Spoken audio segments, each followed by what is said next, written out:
मिळालाच पाहिजे. शासनाकडून शेतकऱ्यांना न्याय मिळालाच पाहिजे. शेतकरी राजा जागा हो, संघर्षाचा जागा हो. शेतकरी राजा ग्रुपचा जिल्हा परिषद सीईओ कार्यालयात 7 तास ठिय्या. वृक्ष लागवड अनुदानासाठी चांदणी येथील शेतकऱ्यांचा एल्गार.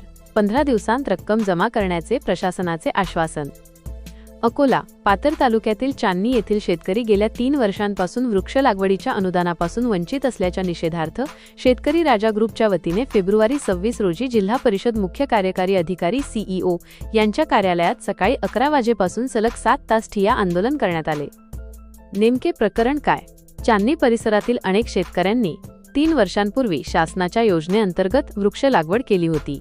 मात्र तांत्रिक कारणांमुळे किंवा प्रशासकीय दिरंगाईमुळे या शेतकऱ्यांचे हक्काचे अनुदान अद्यापही त्यांच्या बँक खात्यात जमा झाले नाही.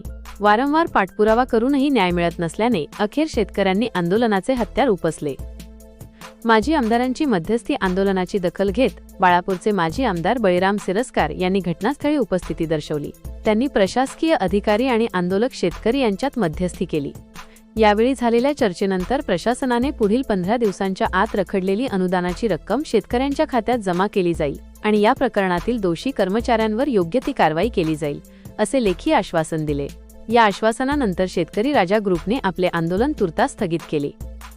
मान्यवरांची उपस्थिती या आंदोलनात शेतकरी राजा ग्रुपचे रवी सोनोने, संजय शर्मा, ज्ञानेश्वर गाडगे, योगेश ताले यांच्यासह शिवसंग्रामचे जिल्हाध्यक्ष दिलीप परनाटे, प्रेम पाटील मगर आणि चांदणी परिसरातील मोठ्या संख्येने शेतकरी उपस्थित होते. पातूर तालुक्यातील शेतकरी राजा ग्रुपमधून रवी दिगंबर सोनोने 4 शेतकरी आहेत.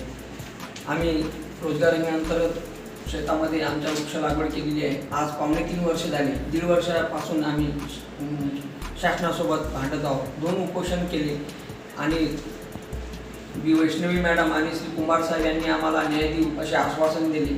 त्यानंतरही आम्हाला कुठल्याही प्रकारचा न्याय मिळाला नाही आणि आमचे अनुदान मिळाले नाही.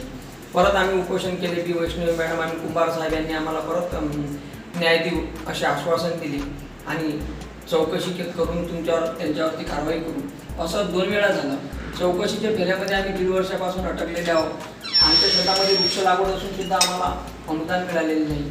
त्यामुळे आम्ही वारंवार या कार्यालयामध्ये चक्रा मारत आमचा या वरिष्ठ अधिकाऱ्यांनी मानसिक आर्थिक छळ केलेला आहे आणि त्रास दिलेला आहे.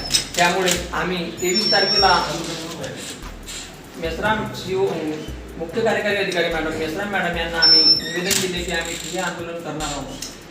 आज 26 तारखेला आम्ही इथं आलो तर कार्यालय बंद ठेवण्यात आले. हा शेतकऱ्यावर अन्याय असून शेतकऱ्यांवर नापिकी झाली. पातूर तालुक्यामध्ये अतिवृष्टी झाली आणि शेतकऱ्यावर आत्महत्या करण्याची या अधिकाऱ्यांनी वेळ आणलेली आहे.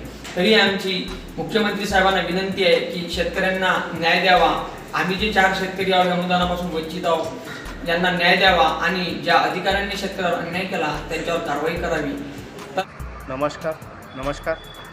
मी पातूर तालुक्यातील शेतकरी राजा ग्रुपचा एक उपोषण करत आहे. माझ्या शेतामध्ये जवळपास 2 वर्षापासून चंदनाची लागवड केली होती व पातूर तालुक्यातील असे कितीक शेतकरी आहेत की त्यांच्या शेतामध्ये वृक्ष लागवड केलेली होती.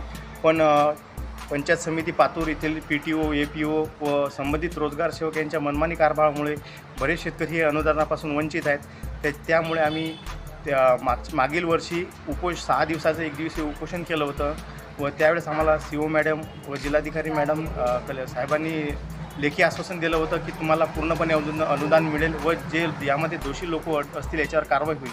पण प्रत्यक्षात 2 उपोषणं झाले, 2 अहवाल आले, पण अजूनही जिल्हाधिकारी व जिल्हा मुख्य कार्यकारी अधिकारी मॅडम यांनी त्या दोषी अधिकाऱ्यावर कुठल्याच प्रकारची कारवाई केली नाही व आम्हाला कुठल्याच प्रकारचा न्याय दिला नाही. त्यामुळे आज आम्ही दुपारी 12 वाजता CO मॅडमच्या कार्यालयामध्ये ठिय्या आंदोलन करत आहोत. जोपर्यंत आम्हाला लेखी मिळणार नाही की आतापर्यंत आमचे अनुदान किती टाकले व कशामुळे रोखले व यामध्ये जे दोषी अधिकारी आढळले याच्यावर कारवाई का केली नाही तोपर्यंत आम्ही उठणार नाही.